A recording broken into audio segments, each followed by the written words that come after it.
Hello viewers, আজকে আমি তোমাদের জন্য একটা বড়া বা পকোড়া বা ফ্রাই যাই বলো তার রেসিপি নিয়ে এসেছি। এই বর্ষায় খিচুড়ির সঙ্গেও এই ফ্রাইড রেসিপিটা খুব ভালো লাগবে, বা তোমরা ডালের সঙ্গে ভাজা হিসেবেও খেতে পারো, বা ইভিনিং স্ন্যাক্স হিসেবে চায়ের সঙ্গে বা কফির সঙ্গেও এটা কিন্তু খাওয়া যায়। খুব টেস্টি একটা বড়া, সেটা হচ্ছে পুঁই পাতার বড়া। তার জন্য আমি বেশ সুন্দর বেছে বেছে ভালো দেখে পুঁই পাতা নিয়ে ভালো করে ধুয়ে জল ঝরিয়ে রেখেছি। জলটা কিন্তু একদম ঝরিয়ে নিতে হবে, নাহলে ভাজার সময় কিন্তু ছিটকাবে গায়ে। আর এবার আমি যে ব্যাটারটা সেটা তৈরি করব, তার জন্যে আমি প্রথমে 2 চামচ বেসন দিয়ে দিলাম, দিয়ে তার মধ্যে 2 চামচ আমি চালের গুঁড়ো দেব। 2 চামচ বেসন আর 2 চামচ চালের গুঁড়ো দিচ্ছি। চালের গুঁড়োটার জন্য খুব ক্রিস্পি হবে এই ফ্রাইটা।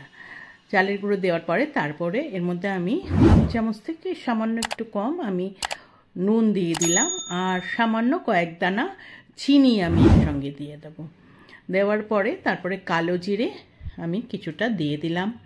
কালো জিরে দেওয়ার পরে আমি এর মধ্যে একটু হলুদ, 1 চিমটে হলুদ দিলাম, আর 1 চিমটে আমি লঙ্কার গুঁড়ো দিলাম। সমস্ত কিছু দিয়ে এবার একটা চামচের সাহায্যে শুকনোভাবে এগুলোকে আগে মিশিয়ে নিচ্ছি। সুন্দরভাবে যখন সমস্ত কিছু মেশানো হয়ে যাবে, এবার অল্প অল্প করে জল দিয়ে আমি একটা ব্যাটার তৈরি করব।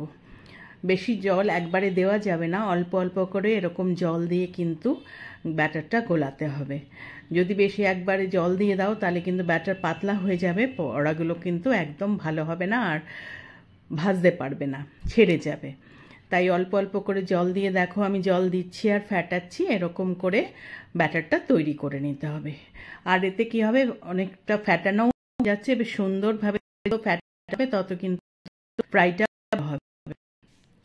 আমার সুন্দর করে দেখো আমি বেশ সুন্দর করে দেখো ফেটিয়ে, কিন্তু একটু গাঢ় মনে হচ্ছে, আমার আরেকটু জল দিতে হবে। আমি আরেকটু সামান্য জল দিয়ে এবার এটাকে সুন্দরভাবে আমি কিন্তু আমার ব্যাটারটা রেডি করে নেব। মোটামুটি আমার ব্যাটার রেডি হয়ে গেছে। কীরকম ঘনত্বটা হবে আমি তোমাদেরকে দেখিয়ে দিচ্ছি। দেখো সুন্দরভাবে এরকম করে যতক্ষণ পারবে এটাকে ফেটিয়ে নেবে। দেখো এরকম তৈরি করেছি আমি ঘনত্বটা, এরকম ব্যাটারটা তৈরি করবে। তারপরে তেল বসিয়ে দিচ্ছি কড়াইতে, দিয়ে পাতাগুলো দেওয়ার আগে আমি আরেকবার ফেটিয়ে নিয়ে তার মধ্যে এক একটা করে পাতা এরকম করে চুবিয়ে নিয়ে বেশ সুন্দরভাবে গায়ে ব্যাটারটা লাগিয়ে আমি তেলের মধ্যে ছেড়ে দেব। দিয়ে একদিক একটু ভাজা হওয়ার সময় দেব। যেই একটা দিক হয়ে যাবে দেখবে ফুলে উঠবে, তখন অপর দিকটা আমি উল্টে দেব। একবার এইভাবে পুঁই পাতা দিয়ে বড়া করে খেয়ে দেখো, এত সুন্দর টেস্ট হয় বারবার। তখন পুঁই শাক আসলে কিন্তু আগেই বড়া খাওয়ার কথা ইচ্ছা হবে। দেখো একটা দিক হয়ে গেছে, আমি অন্য দিকটা উল্টে দিলাম। এরকম 2 দিক সুন্দর করে গোল্ডেন কালার করে ভেজে নেওয়ার পরে আমার বড়াটা মোটামুটি রেডি হয়ে গেছে। এবার আমি এই বড়াটাকে তুলে নেব। ঠিক একইভাবে আমি আরেকটা পাতাও তোমাদেরকে ভেজে দেখিয়ে দিচ্ছি। দেখো পরের বড়াটাও আমি পাতাটা এরকম করে ব্যাটারে চুবিয়ে দিয়ে দিলাম। একটা দিক ফ্রাই আমি কিছুক্ষণ হতে দেব। বেশ একটা দিক হয়ে উঠলে, একটু ফুলে ফুলে উঠলে, তখন আমি এটাকে উল্টে দেব অপর দিকটা উল্টে দিয়ে সেই দিকটাও ভাজবো। সমানে কিন্তু উল্টে দিতে হবে, একদিক বেশি ভাজলে ওরকম হবে না, কড়া হয়ে যাবে। তো 2 দিক উল্টে পাল্টে বেশ সুন্দর করে ব্যাটারটার যখন গোল্ডেন কালার ফ্রাইটার কালার এসে যাবে তখন ভাজা হয়ে যাবে।